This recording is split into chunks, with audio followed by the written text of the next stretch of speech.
And now it's time for Fabulous Filmin' Friends.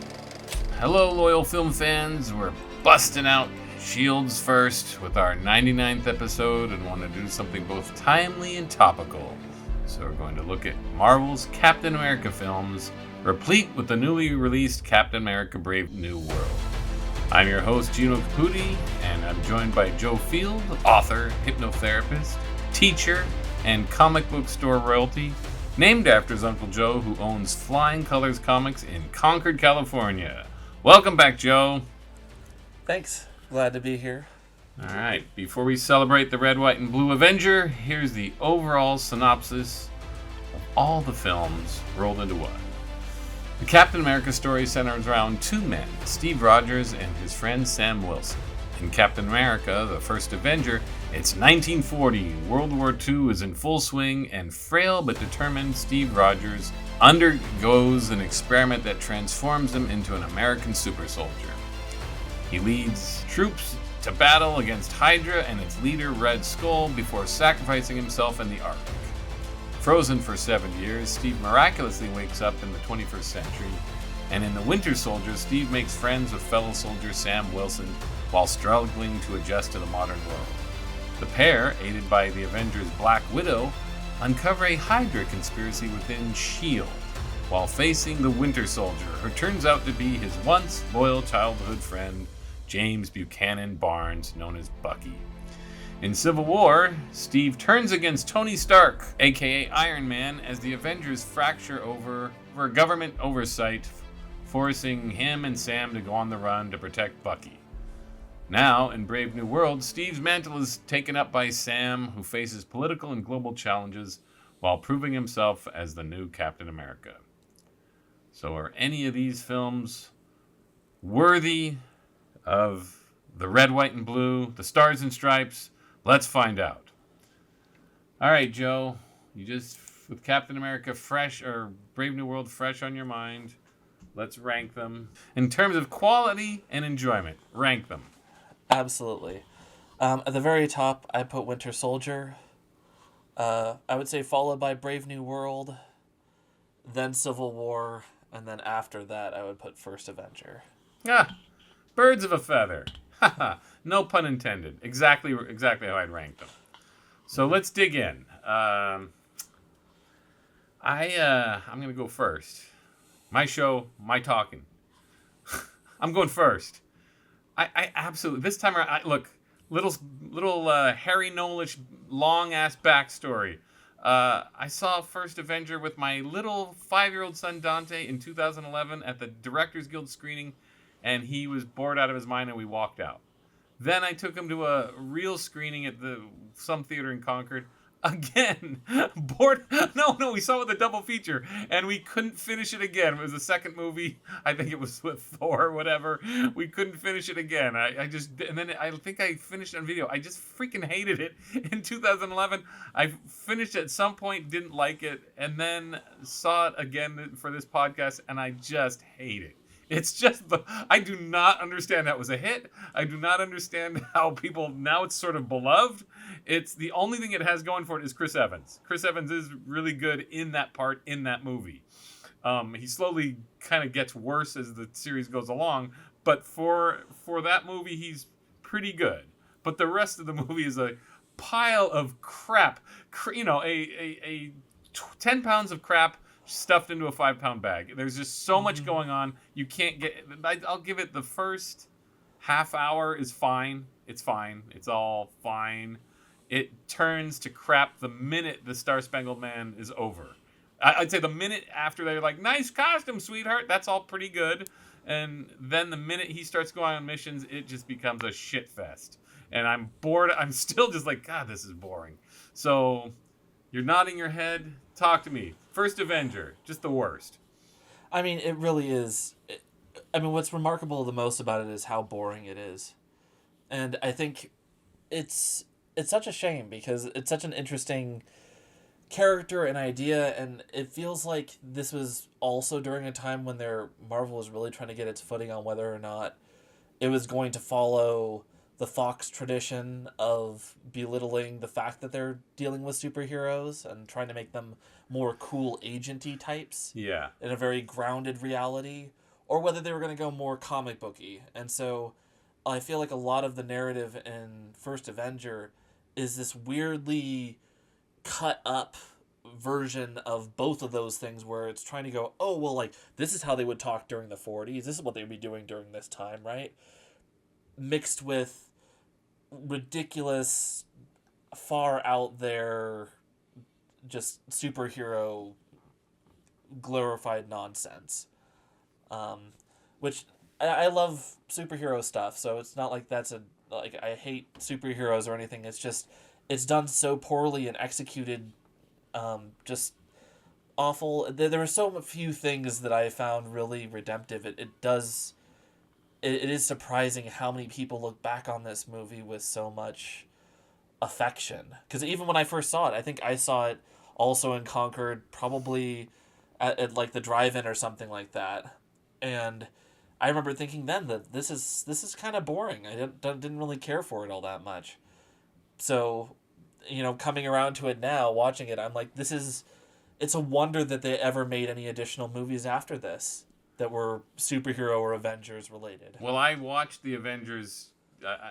Made it a full week. I watched the Avengers just to see what happened. And Joss Whedon, as much as I may rail against him, he does something that the first movie does not do, and that's just take time exploring who the characters are. And even Steve Rogers gets a much better deal in the Avengers, which sort of Chris Evans does a really good job in those first two movies. You almost buy that he's from the 40s. He almost, until the Winter Soldier, where he grows his sideburns, and then he suddenly just doesn't feel like he's from the 40s anymore. But yeah, I just think it's all just you just watch it go, this is all just this travelogue into the world of Captain America. It's like the Narnia, and interestingly, these two schmoes who've written all the movies, they wrote the Narnia movie, and I hated that. And again, I'm a big Narnia fan, and I hate the Narnia movies because they just write words on paper that sure, the stuff did happen in Captain America, but they have no feel for anything. And then Joe Johnston, who did The Rocketeer, who he directed Captain America, and that's why they hired him for it. And The Rocketeer was passable in 1991, since, as I've stated before, everything was terrible in that year. But The Rocketeer was passable. It wasn't great, but, it's kind of fun. It had a sort of Disneyland 1940s feel, but he does not know what he's doing. He clearly doesn't care about Captain America at all. He's an old man at this point. He's made his bones with Empire Strikes Back and all the things he worked on, and you can see he just doesn't care about the material. Like this romance with Peggy Carter, it's all lip service. There's nothing there. There's no love triangle. There's this quote unquote love triangle with Howard Stark. Howard Stark is freaking like, a magician. He might as well be Dumbledore.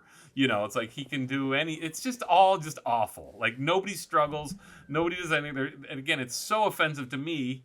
Not that I'm a World War II vet, or even my great uncles were World War II vets. And just to see soldiers in broad daylight being zapped by lasers this is just stupid.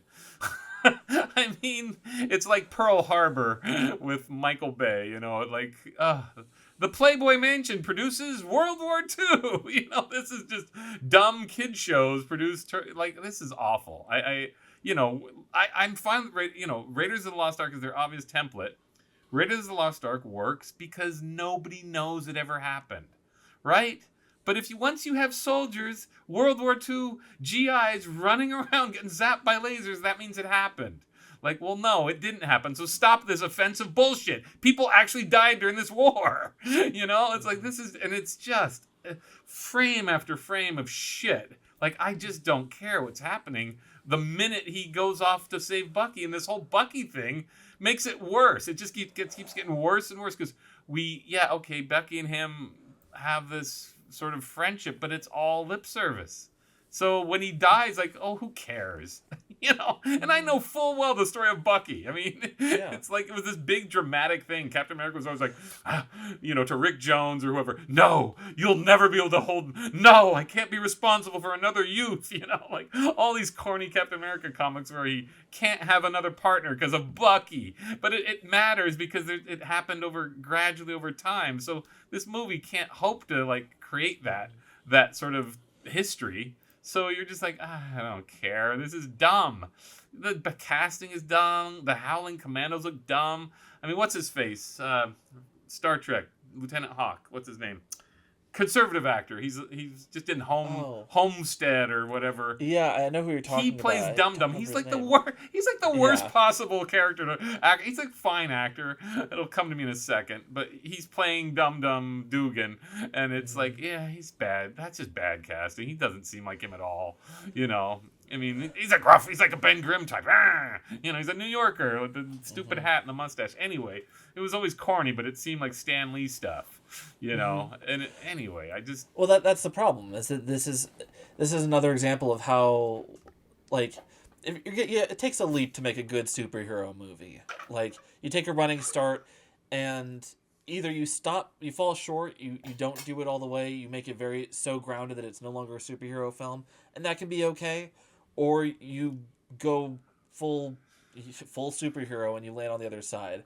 But really going right in the middle, that's the worst. Yeah. Like, because at that point it's like, well, that doesn't make any sense. It's like, but it's a superhero thing. Yeah. But it doesn't match with the reality of whatever the situation is. Like, the Howling Commandos, the way that they portray them is very, like, kind of skirting that line of, like, this is ridiculous, but also they're trying to make it seem kind of realistic, maybe.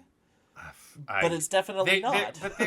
Why bring them in? I mean, there's such a big deal to have them in anyway. It's just like, why cram this all, or why cram it in? They should have gone the Kevin Costner Horizons route and made 4 Captain America movies at once before he goes on ice. Because that would have been great. Because there's so much. There's the Invaders. There's all this stuff that they could have stayed in World War II, but just like the Spider-Man movies, there's so much in a hurry to get to the heroics that they're not laying any groundwork for caring. Again, what people care about is beyond me. Like, this is all just awful. The Peggy Carter, again, I mentioned Peggy Carter's awful. It's crap. It's such a shit movie. Like, this is like, I think the 1992 or 91 Captain America that Golden Globus made, or 21st Century Films made, is about as good. And that is a spy movie because they didn't have the money for the suit, right? So he's barely in the suit. He basically is James Bond for the whole time. It's just a cheapy Golden Globus and crap Captain America movie. And it's got Ned Beatty, it's got Ronnie Cox, it's got I forgot who played the Red Skull, but it's really bad. I don't think this is much better. It really isn't. It's like, yeah, this might as well be a low budget cheapie. They don't seem to care about any of it. Yeah. It's also how much time they spent on things that were unnecessary. Like, I think the whole Captain America press junket was such a waste of time and potential, really. It's like, but it's fun. It's at least throws you into 40s mood. I would disagree with you there. It's sort of funny, and I like that he's doing the USO tour and he's getting heckled. That's all good. Start there. You don't need any of this long, belabored beginning. Oh my God, with the Raiders, the Fuhrer looks for trinkets in the desert. Like, this is just it's all just, who gives a crap about the Red Skull? I don't. It's like, he's just the bad guy. We don't need to know if the serum will affect your soul. So whatever you are, that's what you become. Like, yeah, all right, fine. It just seems so obvious and dumb. It's just, anyway, so let's move on, shall we? So moving on to Winter Soldier, which is a vast improvement.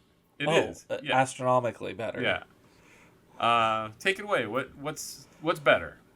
I mean, it's really hard. I mean, I would say almost every aspect is an improvement. I think I actually do prefer Chris Evans in Winter Soldier. I think given the groundwork that was given to him in First Avenger to Avengers, that this seems like a natural kind of progression for where he is, of like, okay, I'm going to write down notes for things, and I like the fact that he's actually writing it down in a notebook, where most people would just like take out their phone and, type something away. Yeah. But Let me just interject. I'm a hair guy. He's got these sideburns in the scene, in the flashback. He and Sebastian Stan both have sideburns in their flashback. Nobody had sideburns in the 40s. It just pissed me off. So it's like, okay, Chris Evans is getting kind of full of himself. Like, no, I'm not going to shave him. I think I look better like this. Like, no, dumbass. Nobody in the 40s wore sideburns. Okay? If they did, they were like magicians or something. Or like carny acts. It's just like he wouldn't have that hairdo, and especially during the flashback. That's all. So then I start thinking, well, he's starting to lose. He's losing the feel he has in Avengers and even the first movie. That's all. But the movie itself is much, much better. Oh no, I also think that he. Well, okay, I think a big part of Captain America that gets lost in a lot of the movies, but didn't in this one, was that Captain America, although he's at peak human physical capabilities, he's still human though. Like he's not out there like lifting a car over his head and throwing it across the street or something crazy like that. Like he relies on things like having to be quick and just a really good hand-to-hand combatant. Like a lot of acrobatics happen in the comics, and sure, some of it's probably pretty cheesy, but it's still like that's what Cap has to do when he's fighting against people who can do things like level a building with a punch. It's like he's not going to let that person hit him, so he's got to be quick and kind of sneaky about it. And I think that comes out a lot more in this movie as well. I think across the board the action is a lot better. It feels more grounded and more interesting. Like, I kind of want to see what happens next with each point. Yeah. Which I think that there's action that's also done very poorly. I think there were parts. Oh, I'm not going to get into those yet, but in Winter Soldier. I think no in Civil War. Yeah. There are parts where it's like the action is very weird and choppy and almost feels like. Let's not get into Civil War yet. Let me just finish. Exactly. I don't like Robert Redford and the big plot. I hate the helicarrier stuff. It's all just stop it. It's like that you had this tight little espionage thriller, this sort of paranoid 70s thriller going on, and then they just had to go, well, okay, it's the third act. Shit's going to get huge. So that's the one thing I don't like about Winter Soldier. I didn't like it from the get-go, and now I own the movie. I watched it again. I'm like, yeah, that still bothers me. It's just like, couldn't you have just gone a little smaller, a little more Reb Brown, a little more TV-ish, and a little less grandiose Avengers stuff, with the 3, not even just 1, 3.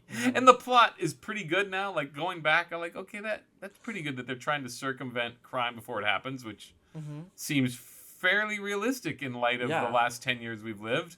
So I'm like, did it have to be like this giant spaceship? This giant improbable spaceship versus just him having to go to a central computer. That's all. It's almost like that whole bit with Toby Jones in the middle should have been the end. The sort of Tron-like living computer. That should have been the end bit instead of their stupid helicarrier fight, which just seems like, well, now it's going to Star Wars territory or Avengers, which this movie's trying to be like more low key. The best scene is still Nick Fury getting attacked. I think that's still the strongest scene in the film. You know. And it's like, oh, this is good. This is actually taking its time, and the pace is better. Everything's happening at a much more palatable, pace, and we're not like, okay, this is what. Let's just thrill us with lasers and bull crap. So I like it much better. It's like until they have to go full Marvel at the end, then I stop caring. And again, how much? Here's the problem with Captain America and all the Marvel heroes is, geez, how much punishment can they really take? He gets stabbed, he gets shot, and then he's hitting.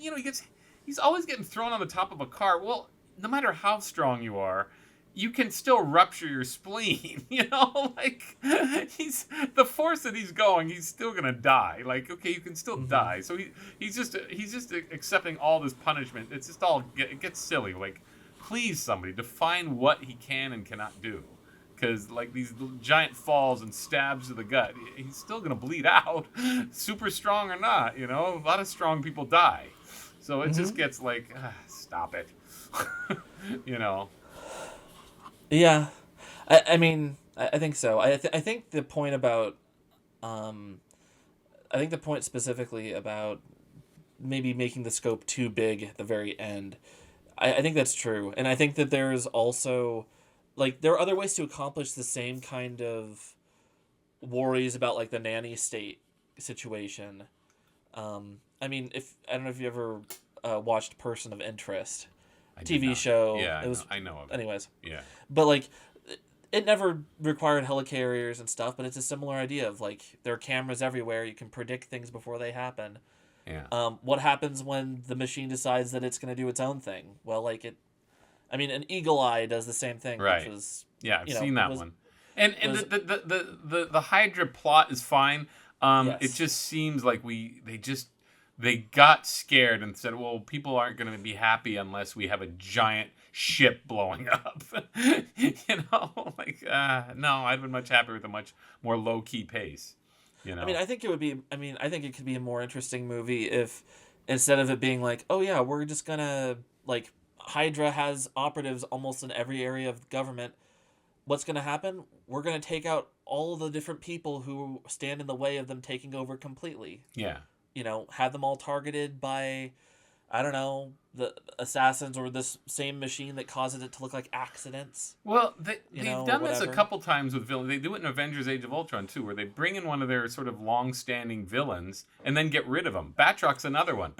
Yeah. Batrock's one of my favorite Captain American villains. Especially with the French stereotypes. They get rid of that, but he's this dumb costume, but he's a good Yeah. villain. Captain America's always fighting him. And it just seemed like, yeah, he should have been at the end of the film. It's back to him and Batroc, but anyway, it's still the most interesting and the most like lightning quick action. The Bucky stuff still doesn't quite work for me. It still seems just like, he really needed to be laying low for a couple films because the lore was Bucky was never going to come back, and when I was growing up, Bucky was the one guy who wasn't coming back, and then they resurrected him like the desperate bastards they are. Yeah. That's why It's getting your true. uncle. I should have.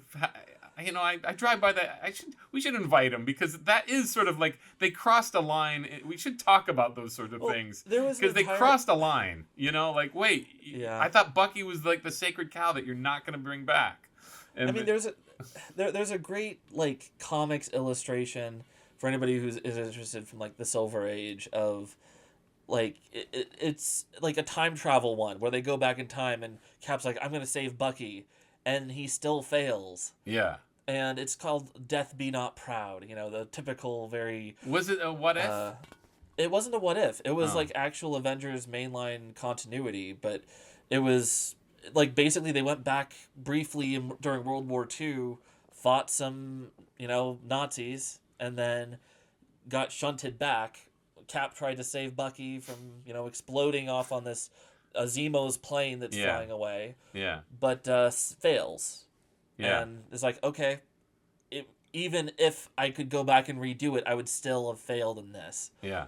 And that's like, oh, that's a pretty good gut punch for a Silver Age comic. They did a great what if. Parenthetically, everybody, if all you comic nerds out there, they did a great What if Peter Parker had stopped the criminal and he becomes a movie Oh. star, and then he hires Daredevil as his bodyguard, and anyway, it ends up same thing, same lesson. Like Daredevil had to die in order for him to like fully understand what it meant to have this power, Yeah. and it was the same deal. But it was a great comic because grows long hair. He's like in Spider-Man the movie with Marlon Brando and Gene Hackman, and he's like, it was a great comic, and yeah, we have the benefit of reading the comics. Most schmoes just watching a movie are going, it's pretty good, and I think.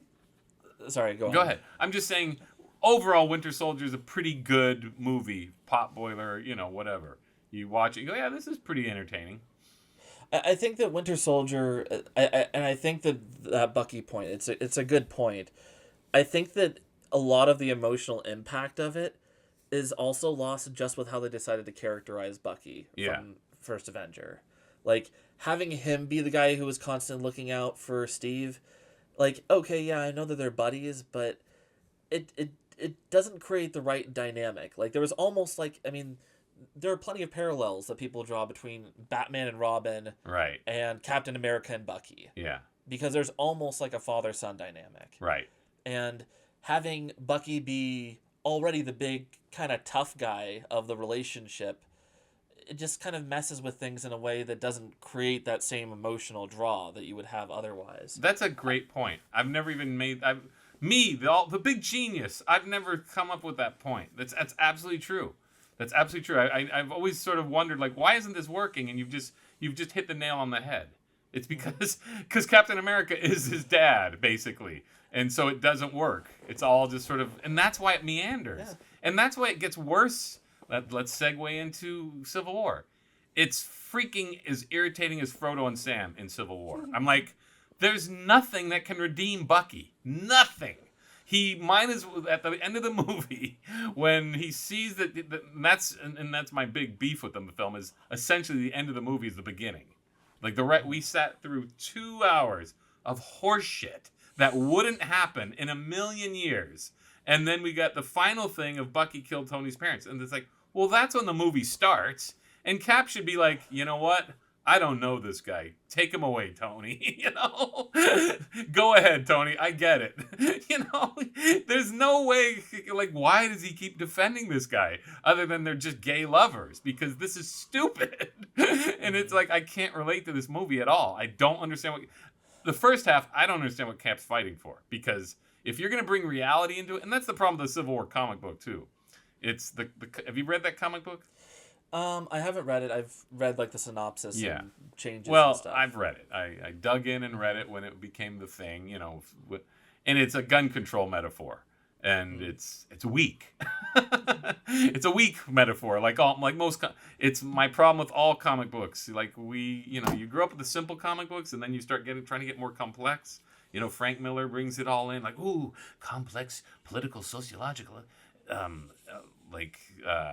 what's the word? Issues. There, that's the word. Mm-hmm. And you think, yeah, but you're still talking about guys in capes, so it's not working. And the same thing happens in Civil War. Like, yeah, Iron Man 2 addresses the issue too. You show up in your house, or you're walking around your lawn with an Iron Man suit that can shoot missiles. You can be sure the government's going to come waltzing up your door, taking it from you. Like, there's no issue there. They're going to march up to you and go, you can't have that, son. That you have a rocket that's dangerous to the people of the United States of America. That's what would happen. I'm going to throw this out there. I've long since said that they should do they need a storyline. Here's the storyline of the world. Peter Parker, NYPD, or Spider-Man, and immediately he'd be sued. Immediately. Upon releasing his name, he would be sued up the yin-yang for all the damage. So, of course, he's going to have to work for the cops. Like, that's just a given. There's no way they could even... So, if you're going to bring in real-world issues, why? Because you're in a whole heap of legalese that would just be boring. And like, you got to pay off your debts. Since you can't do it, you're going to work for us.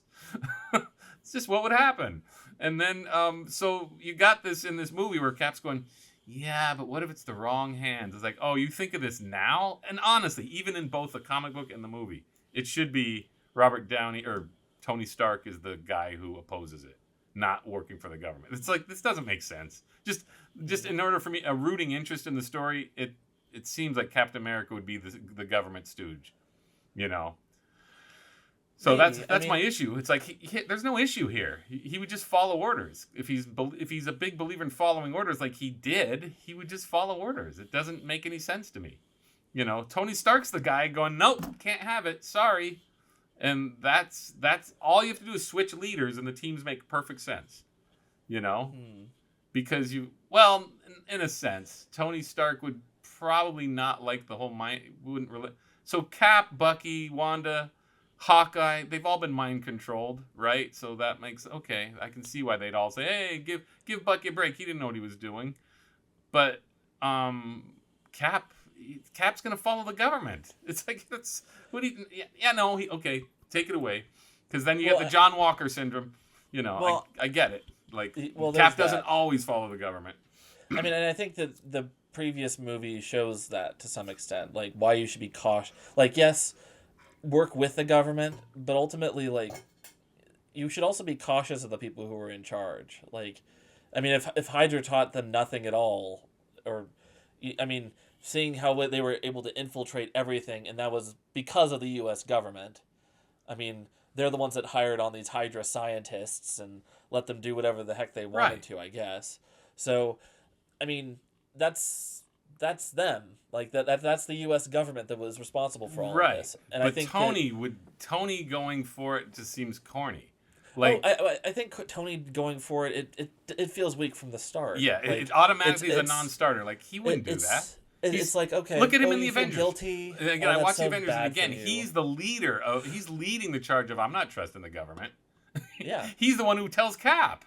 So it should be, there's just no story. There's no real conflict there. Just as in the comic books, it's like you're trying to bring this whole idea that these superheroes wouldn't be regulated. If you're bringing reality, they would all be regulated, and they would all just have to, then it becomes, do we just take over?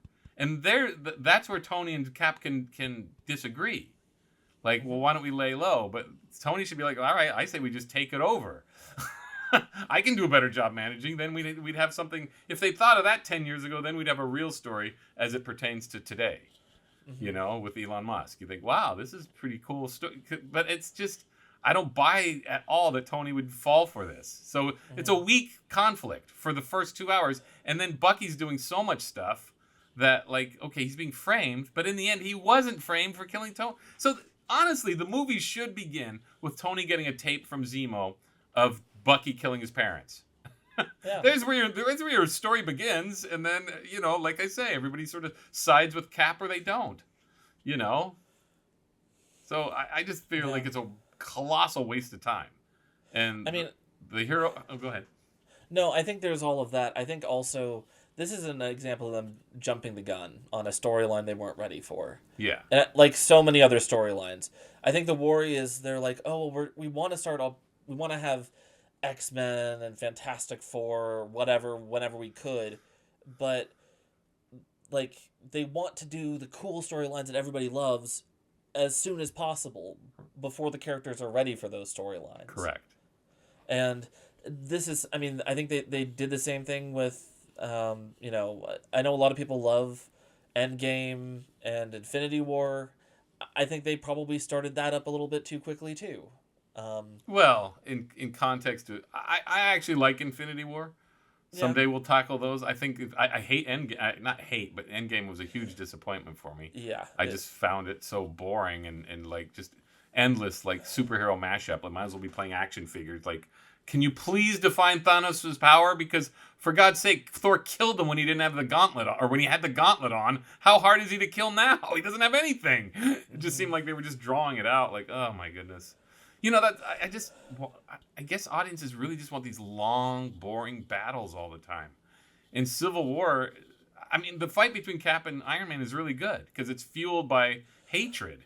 Oh, there's emotion there. Yeah, and it should be the start of the movie. It honestly should be the start of the movie and the aftermath. That's how I feel it should be. Like, well, this aftermath of taking sides of those two hating each other would have been great. It could have ended on this totally downbeat note for Infinity War. I mean, it does, but it's, the more interesting stuff happens in the last 20 minutes.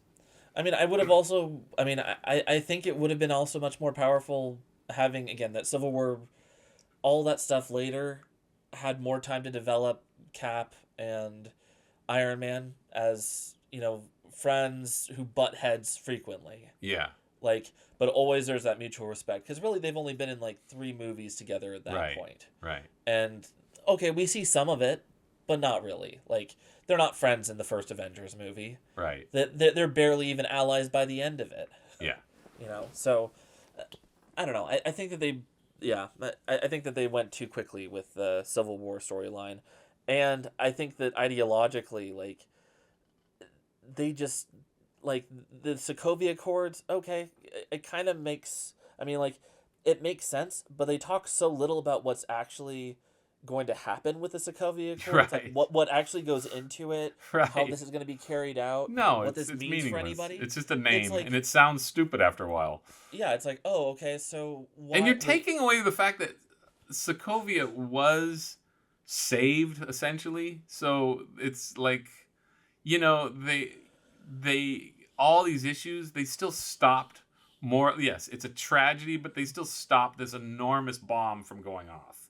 hmm So it's like, well, they are stopping a criminal. It's collateral damage. It's terrifying. It's sad, but it's not. I don't think the government would be all that scared about that. Consider, I mean, the one thing that is the issue is Tony Stark created Ultron. yes, So there, where he's just culpable, and again, there would be a good movie right there. yeah. If he gets sued into oblivion and the Avengers have to disband because there's no money, because of course the world would just take him apart for that. And Like, there are actually storylines like that where they're kicked out of the Avengers mansion. They yeah, got to figure out what they're going to do after. yeah. So You there's know? all sorts of ways these movies could have gone that would have been better than dwelling on something that wasn't. Well, they basically saved the city. So yeah, it just seems like, oh, you're loose cannons. You're like, well, no, but you're the only ones who are able to stop these threats.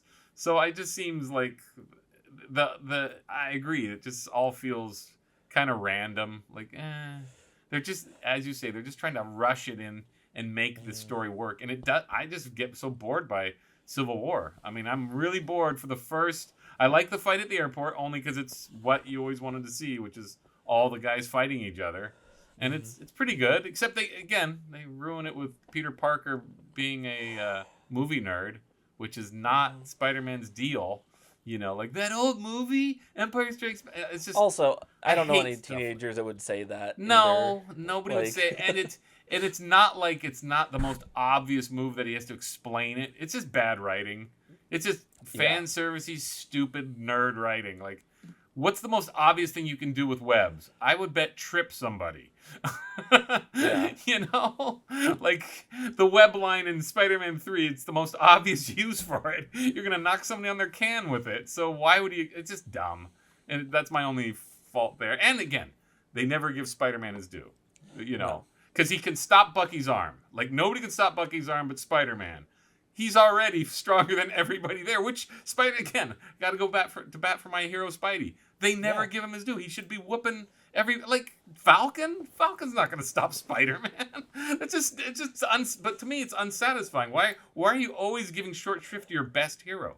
And they do it hmm every freaking time. Like, well, they show how strong he is. He can kick everybody's ass, especially Captain America's. Especially hmm Captain America's. That's the funny thing. If you grew up in the '80s, Captain America was just He was just a strong guy. That's Yeah. it. He was basically a circus performer. He wasn't super. The super soldier just made him go from wimp to normal. That's it, or a little above normal. But he Yeah. was never just like savagely strong like the Hulk, like he is in these movies. You No. know, I mean, he's peak human ability. right, Key being human. right. You know. But Um. Spider-Man was ranked right after Thor. Yeah.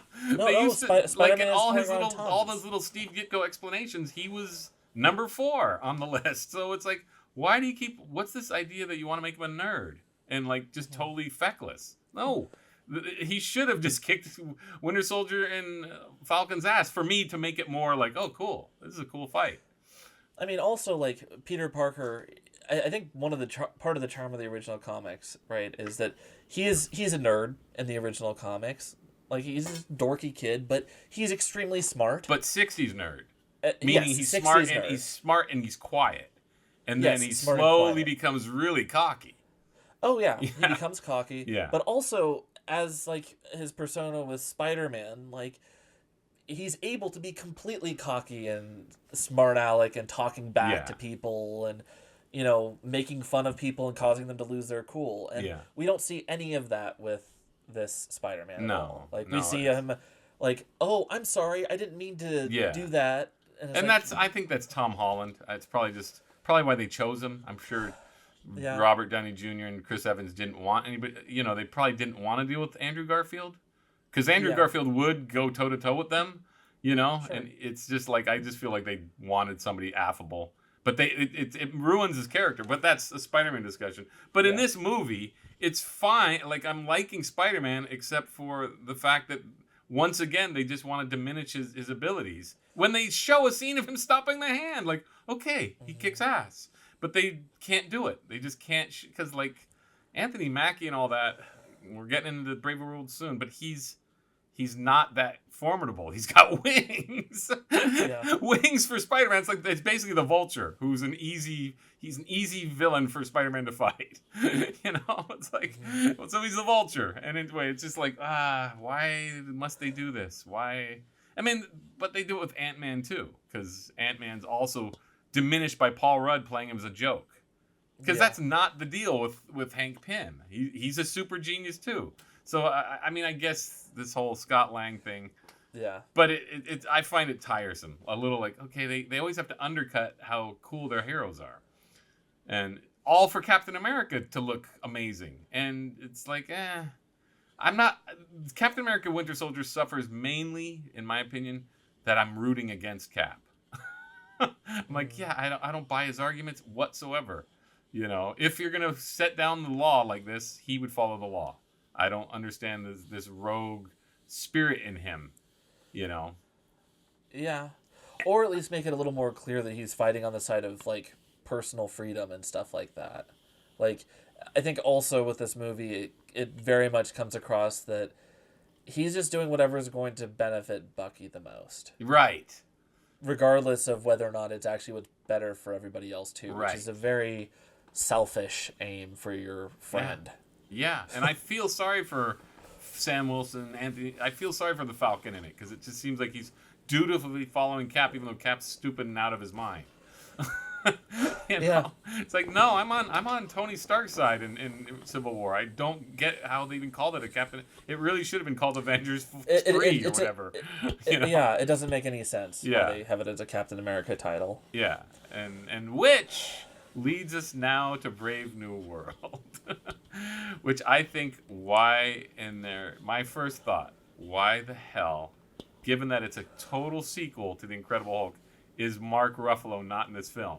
I kept thinking he's going to show up at some point. And it's like, what?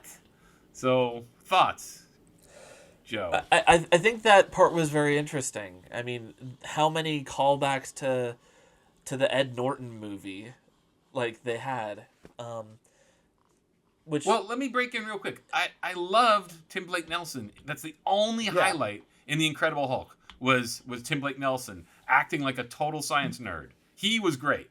And the rest of the movie I thought was lifeless, just a rehash of Ang Lee's movie.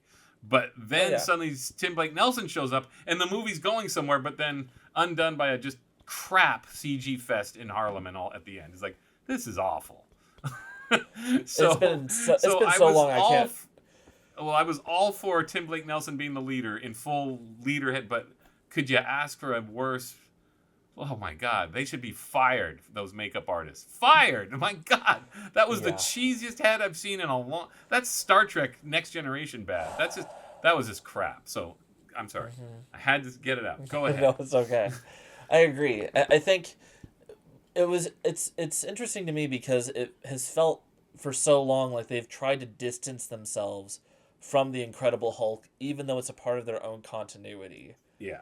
Like, they have not talked at all about, I mean, Hulk never, talks about Betty or anything like that. Right. His big love interest. Right. He never talks about being hunted by the government. Well, and there's here, going back to our theme tonight, there's no Hulkbusters. We've never had the Hulkbusters. So how do all we have is that armor, which Tony creates years later, but Thaddeus Thunderbolt Ross is all for most of the comics I read as a kid, that was Hulk's big thing, was escaping Thunderbolt Ross. So I don't know what it's like now. I know he became Red Hulk. Once he became Red Hulk, I said, oh, it's Thunderbolt Ross? That's so stupid. But again, I was a grown-ass man, so I just heard about it and said, that's typical. That's like Bucky. That's like all the desperate moves they're making now because these writers have, it would be detriment to your uncle's shop. But stop writing for a while. Just stop. Let the stories just ferment until somebody comes up with a really good idea. But making the Red Hulk just to me just seems like jumping the shark in desperation. Mm-hmm. Yeah, I think it's like, I don't know. From what I remember, and I haven't read any of the Red Hulk comics, so I could be completely wrong. Same. I feel like he tried to turn himself into the Hulk in order to chase down the Hulk or something kind of similarly kind of dumb as a premise.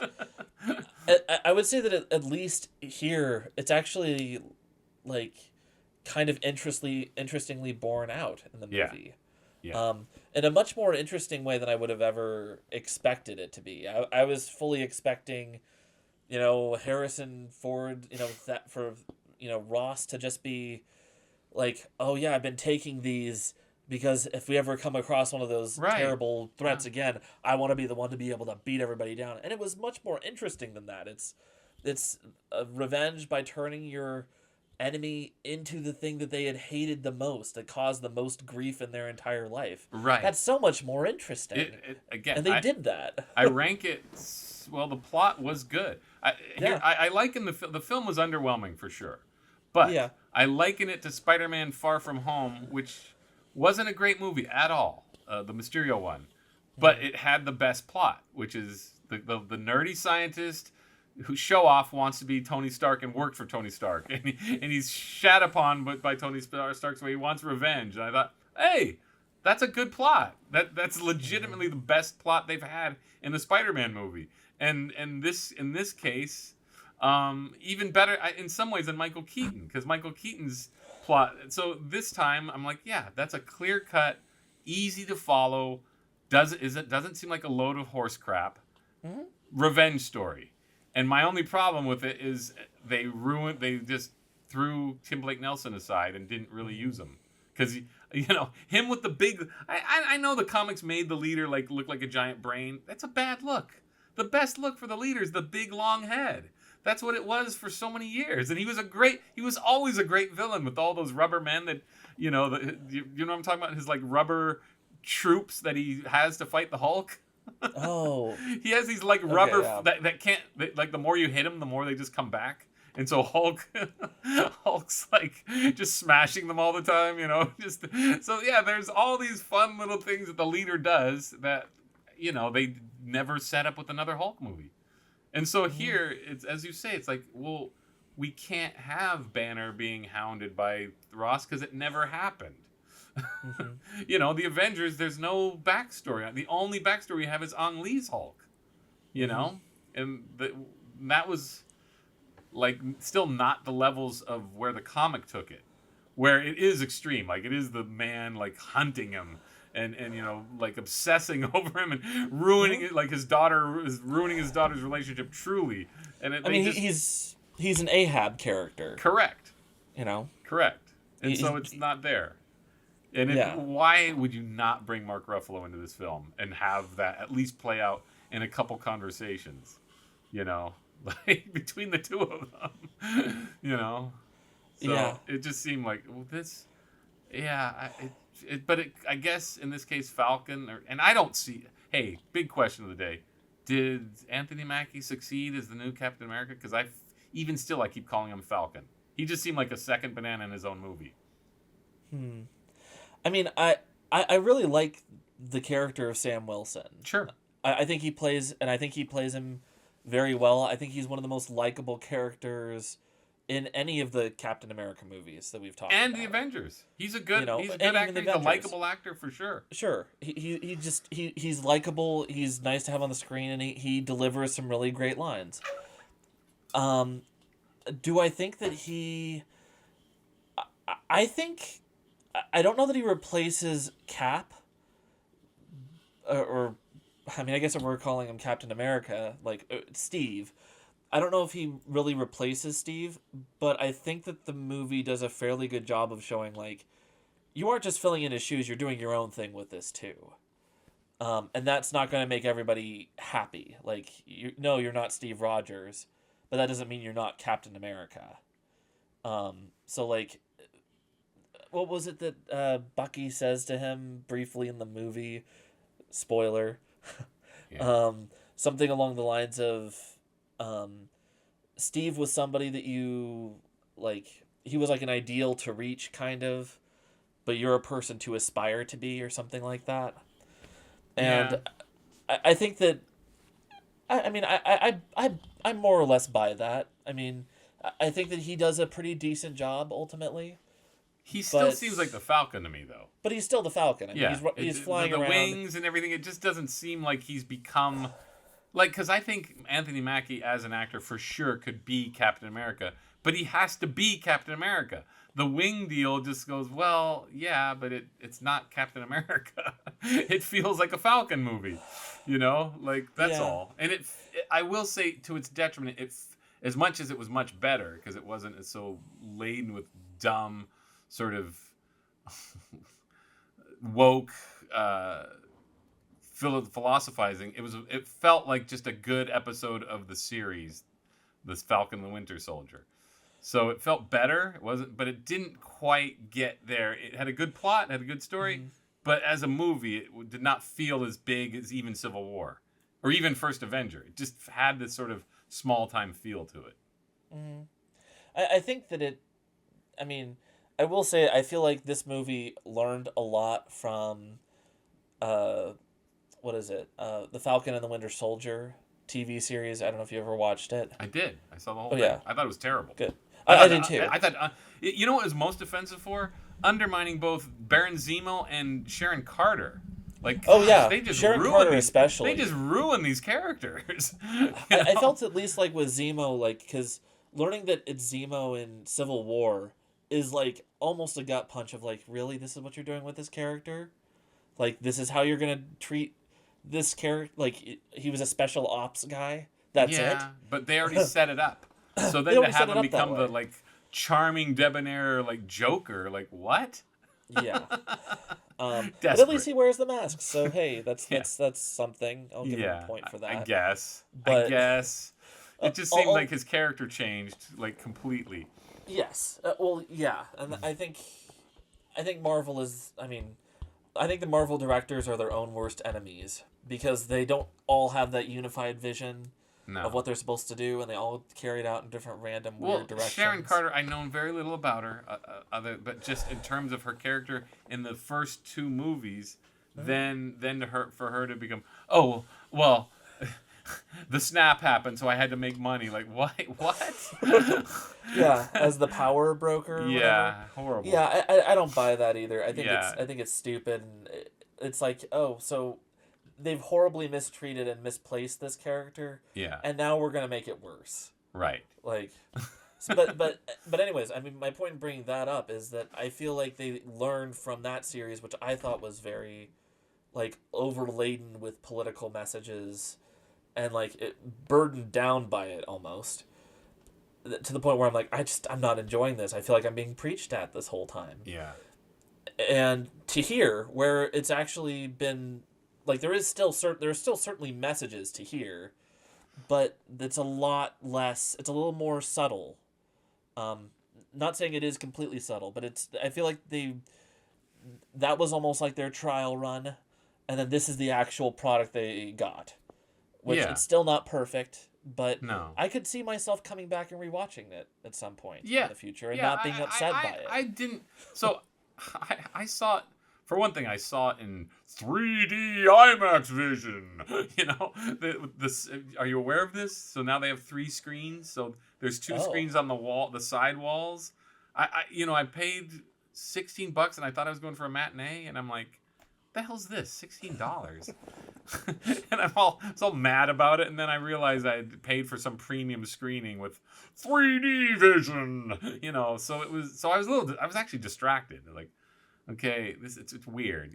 So you basically what happens during the IMAX sequences, instead of, how sometimes the format changes have you ever seen a movie not shot or not projected in IMAX that's meant for IMAX? Have you ever gone through that? So you'll see the aspect ratio change, and it's always odd. Like when I saw The Dark Knight, I just saw it in a regular theater, and it goes from suddenly it's like just standard. This is nerd, but 2:3:1 aspect ratio, which is your standard widescreen. Then suddenly it becomes this giant square because they shot it in IMAX.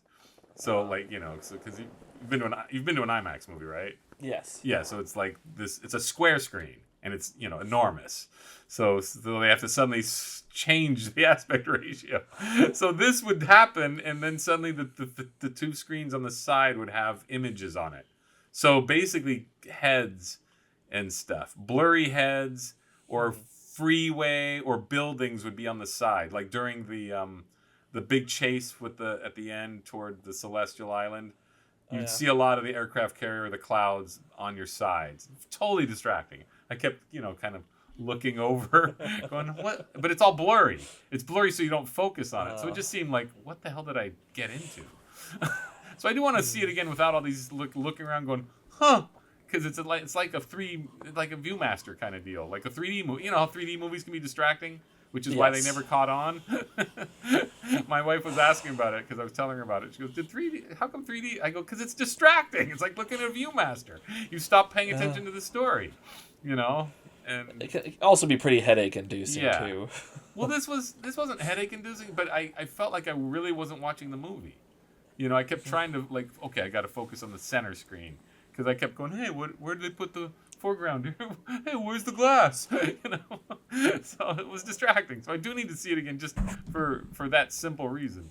And then I'm sure it'll get worse because I was just expecting a shit show, and it was like, oh, this is fine. I sort of settled in midway, going, this is fine. It's got continuity. I read some reviews complaining about the leader was revealed too soon. Like, I didn't care about that. I was fine that he was the bad guy. I mean, I knew Tim Blake Nelson was in the cast. I didn't realize it was going to be such a sequel to the Hulk, though. That's for sure. That was the big surprise. Yeah. Which, I mean, maybe it shouldn't have been with Thunderbolt Ross and the leader Hulk in it. So, I mean, I guess it's, surprise. Dante, my son, was furious that Hulk didn't fight. And it's almost like Luke Skywalker in the Force Awakens. You really think that he's going to get clobbered and, like bloody-ass clobbered, and then the Hulk will come in to help. Like, I was just thinking, okay, that's got to happen. There's no way he can win. And this is like the Howard Stark stuff, the Wakanda magic. This magical suit that can withstand anything. Like, oh my God. No, Frank Miller one time wrote a Daredevil comic, a Daredevil comic where Banner asks for Matt Murdock's help. And, Frank Miller, he was not afraid to get bloody. Daredevil gets the shit kicked out of him by the Hulk. So it was like the first time a writer and artist really said, hey, you know what? If you mess with the Hulk, you're going down fast. And he did it to Daredevil. And it's like, yeah, Falcon, come on.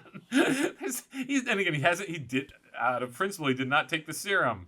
So it's like, no, he can't withstand the Hulk. This is dumb. So I just thought for sure that Banner's going to come in and save the day. And he doesn't. Like, what? So it was just a letdown. My son was furious. He's like, why didn't the Hulk show up? I'm like, great question. Yeah. Did you think about that or no? I mean, kind of. I was... What my predictions were while they were having this fight, how it was going to resolve. I figured, okay, he's taking him to a specific location. I was thinking he's going to take him to his daughter. And that she was... there we go. There's Liv Tyler, the one we've all been that would have waiting made for. sense. Yeah. And then she talks him down and is like, look what you've... And he's like, oh man, look what I've become because of all of this. I've become the thing that I've hunted. Oh no. If you bring in Banner, then you can have finally a good line about, boy, both my father and my ex-boyfriend are Hulks. Something. The problem is they've done such horrible work with the Hulk. Yeah. Just so consistently. This is a different soapbox to get onto, but I don't like Mark Ruffalo as Banner. I never have either. But I don't. Having seen the Avengers again, I will say he did a good job considering he's terrible for the part. Yes. I think so for the Avengers. Yeah. But just after that point, he hasn't improved. No. There's been no improvements on him as a character or motivations or anything, and I think the whole storyline of Smart Hulk is a travesty. Yeah. Considering we have not been able to explore a really angry Hulk for more than 2 or 3 movies. Yeah. You know, and I think it totally takes the wind out of the sails, also making it like, oh yeah, Hulk can just do things like walk around and it's fine. People don't care. The government isn't after him. Right. It's like, this is an integral part of the character, and yet we're pretending like he's fine because he's an Avenger now? Like, I don't know. Like I've never seen the Avengers ever try to step up for him. Anyways, I think they've done a terrible job with him. Personally, I mean, it makes a lot of sense to have Hulk in the movie. I just don't want to have to see Mark Ruffalo in the role again. So I don't want to see. You suck. I don't want to see him as Smart Hulk walking up like in a cardigan to be like, "Oh hey guys, how's it going? You guys should probably stop fighting."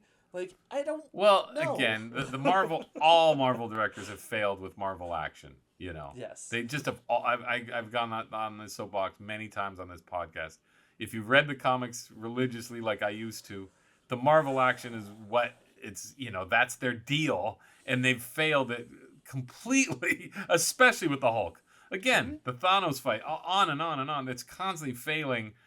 They've just they give short shrift to their best hero. I don't get it.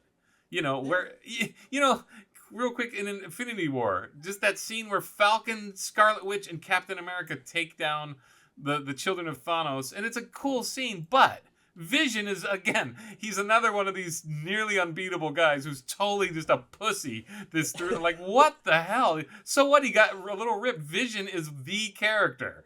You know, he's hard as hell to beat. And when he goes against the Avengers, he kills them. You know, like, I don't get it. They make all their best heroes just total wieners. It's the Worf effect for Vision, especially, right? What do you mean? Like in Star Trek? So in Star Trek, yeah. So this is also like a trope thing. Is basically you have this character who seems to be super strong and a great warrior, but constantly gets his ass handed to him, and that's basically what happens to Worf consistently in the new Next Generation, right? Yeah. And so in a similar way, like you have the Vision who we hear is powered by an Infinity Stone, who can change his density to go through things or become impossibly heavy, who can shoot lasers out of his eyes and fly, and is a supercomputer, and he gets himself beaten down every opportunity he has. I don't care if they're using magic weapons. Yeah. He should still be way more powerful than almost anybody else he's fighting. Those two creatures, basically. And yet the whole movie is, oh, we've got to protect the Vision. It's like, I think everybody else needs to be protected from the Vision. It's silly. It's absolutely silly. Yeah, they just totally turn him into a wiener because I guess, again, they just haven't read the comics. That's all I can figure. It's like, you haven't read the comics because Vision is really hard to beat. I had the comic where him and Ultron get together, or he frees Ultron, and he basically flattens the Avengers, no problem. And it's like, so Thor isn't even a match for Vision. So that's just like, okay, why is he getting his ass kicked so easily? You know. So anyway, they keep doing that, but the Hulk for sure, like Hulk, they could have this. If you'd given me the job, I would have given them a rip-roaring fight between, I liked Eric Bana. I thought Eric Bana was a perfect Bruce Banner. And it's a shame his movie, and again, I like Ang Lee's Hulk. Someday we'll do a podcast about that. But I like it. I think it's probably the best Hulk movie. It's just, unfortunately, it suffers from Nick Nolte. It just does. Like, bad choice, Lee. Terrible choice. It's just a terrible movie with a terrible villain. But I'd be fine if they got. You know what? Eric Bana was good. Get rid of Ruff because Mark Ruffalo does not seem he doesn't seem tormented. He doesn't. He does in the Avengers. He does. They gave him some good stuff in the Avengers, but at that point, he's never. He just doesn't bring the weight to it. And then Ragnarok, he's just swishing his voice. And he just seems terrible. Like, what the hell is he doing? He just doesn't care. So yeah, I agree. But anyway, there could have been a really emotionally charged fight. But forget what they haven't done. Just give Ross and Hulk and Banner their fight. With Liv Tyler showing up being what Betty always does, which is calming them both down. Yeah. You know, but again, then where does the Falcon? See, that's the problem. It's like Falcon cannot compete with the Hulk, so it's just like stupid. That's all. I was just like, what the hell? They're just making him way too powerful, and they made him too powerful in Infinity War. Like, why is he's got guns and wings? He's just swatted out of the sky easily, you know. But anyway, blah blah blah. All right. Well, anything else you need to before we cover anything technical? You know, the music. Alan Silvestri. The first film was okay. He had a theme. He has a theme. It's not great, but he has a theme. Then it sort of. Then they get Henry Jackman for 2 movies where it becomes more like techno spy thriller music. And then this, I don't know who the composer was, a woman. This was interesting because it sounded like 1940s, 50s thriller music, but it was a little ill-defined because the style of the film was ill-defined. So I thought it was a good attempt musically, but it just doesn't work with what's on screen. There was no imagery to. It was very generic imagery. Did you agree with that? Do you agree with that? In Brave New World? Yeah, I mean, it's. I don't know that there was too much in there that I would be like, wow, this is an incredible thing that we're looking at here. Or I thought the Hulk fight was the most visually interesting. Oh yeah, I mean, crashing down among cherry blossoms, and I mean, there are some interesting things like that there, but it's but yeah, I mean, I would say that in general, like, I don't know, I felt like for this movie, for Brave New World, that for me the soundtrack was a little lost in some ways. Not bad, just I didn't notice it as much as I noticed with the other two. Where, like, I think Civil War is very, like, superhero-y for the most part. The director, what's his name? He did the Cloverfield Paradox. He did an okay job, but no way did it look like a $300 million movie. Not a chance, you know. And that's what they've spent. I'm just curious as like how much they had to. They've had to reshoot it like 3 times. Oh, I don't think I knew that. Oh, yeah. Read up on it. They reshot a lot. I guess it just wasn't working. It does feel a little Frankensteinish with all the things going on, but all things considered, I thought it held together fairly well. You know. Anyway, so we do have to address the elephant in the room. Not the elephant. We had the mouse in the room of that stupid Israeli act. And she's a good actress. She is a good actress. I've seen her on Shtisel, this Israeli TV show about Orthodox Jews. She's a good actress. She is not right for that part. Like, what? What? She's a good actress in Israeli television, but, like, she looks like a kid. And it just looked dumb. Gal Gadot. Hey, you're not busy. It's Snow White. Why don't you play Sabra? Which Gal Gadot would be fine as Sabra. I'd be like, yeah, that's cool. I had some comics with Sabra. Sabra, yeah. And they didn't even mention her. She did not wear her Star of David shirt for sure. Her Star of David like ballet outfit, which I got it. But it was a really pathetic casting choice. Like, what? So people are complaining about it, and I agree. Like, why do that? Yeah. They could have made amends and got Gina Carano. They could have done anything but her. But might have eased up on the lawsuits and stuff. Yeah, hey, we got a job for you, Gina. We're sorry. You get to play Sabra. Yeah. And I'd buy it. Yeah. Sure. I mean, she's an actual fighter too, so. Yeah, it would have. I just don't understand that one. But like I said, it's an in-house thing. Yeah. A favor. Maybe. Favor to one of the investors for sure. Anyway. Anything else? I guess. So what films would you recommend to your mom? I would say Winter Soldier. And I would say Brave New World. Civil War, only if you were a really diehard fan of Avengers movies. Yeah. Because it is an Avengers movie, it's not Sure really a is. Captain America No. movie. No. And it's a Captain America movie where he's the headliner and I don't like him. Yeah. You failed. You failed when I'm not rooting for your hero. You failed. So yeah. Yeah, I guess I would recommend Brave New World, but it just felt small.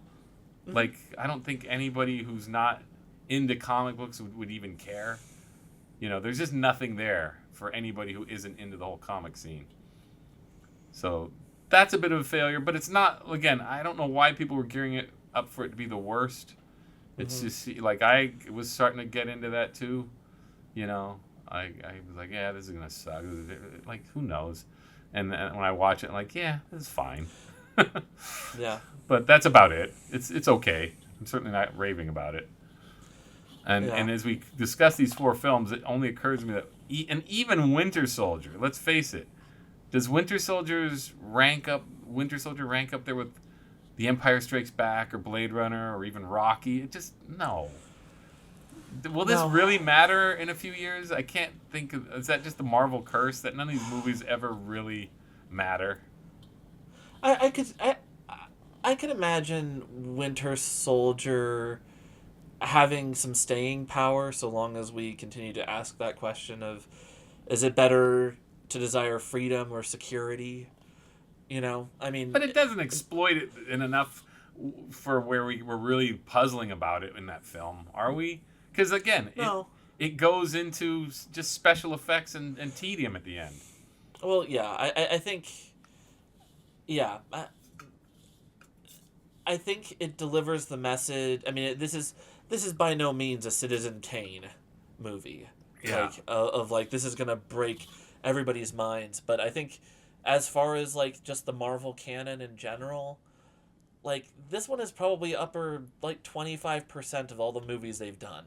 Yeah. Which, granted, they've had a lot of flops and a lot of problems just all over the place, and plenty of mediocrity to go around. So, I think that it's maybe more outstanding in the example of it's outstanding as far as superhero movies goes at making an interesting message for people, you know, who aren't necessarily expecting one, I guess. But it's still not Batman. It's still not Superman, right? No. It doesn't jump out as something like universally beloved. It's just still a niche movie, right? Yeah. I mean, I don't. I mean, that's also the curse of the Well, the problem with for what example, Marvel's doing. when Winter Soldier came out, I was sort of, it was okay. That was good. That was fine. And then Guardians of the Galaxy came out, and I thought Guardians of the Galaxy almost exploded into a Star Wars style enjoyable entertainment, where I could see that, like, it seemed like a lot more fun, right? You know. Oh yeah, it's much more fun. Whereas it came out, this is almost crossing the threshold into an actual phenomenon, the way Iron Man did. You know, where Iron Man's still I still think of, for my money, all of them, Iron Man's the only really good movie that it does stand up as an actual movie on its own. Well, I mean, I think a big part of that is because it wasn't trying to tie in everything with everything else. But it still did. It still has a teaser at the end. It has a teaser at the end, but that's very different than, right. like, I mean, even in Winter Soldier, it's not immune to it. You know, talking about how all the high profile targets that Hydra has been monitoring for years. You know, and including Stephen Strange, who has now been retconned to have not been even in medical school at that point. Right. You know, so why bother mentioning him? You know, it's yeah. So I mean, you know, they try to tie everything in with everything else, and it's very hard to. I mean, it's cool on the one hand for the people who want to get really invested in the world, but it's going to detract from people who want to just watch one of the good movies in the series. You know, where do you start? Okay, well, you have to start all the way at the very beginning with, you know, The Incredible Hulk. Why? You know, there's so many other things. So I don't know. I think that's just the problem of these movies, is they're not their own isolated instance of something interesting being told.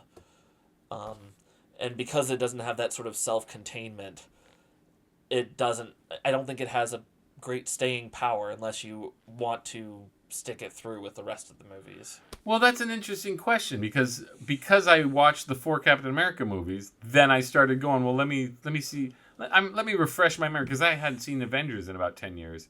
So I was like, oh, yeah, let me see Avengers again because I hadn't watched it. And I was like looking at it, like, yeah, they do hold up as a series that you watch. Like, I still enjoy them overall, you know. But they can't they can't stand on their own except for Iron Man. Yeah. You know, it's the only one that still holds up. I watched Iron Man just out of curiosity again. I thought, I haven't seen the first Iron Man.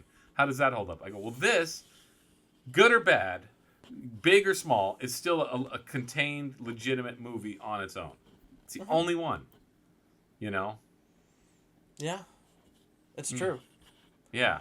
I couldn't recommend any of them to I think I could recommend the first Iron Man to my parents. I think they'd watch that and enjoy it. And then after that, nothing. I know they wouldn't. I know they wouldn't like Captain America because it's just horse shit. Or First Avenger. Yeah. I just think this is just Disneyland crap because it is. It's nonsense. So, yeah. All right.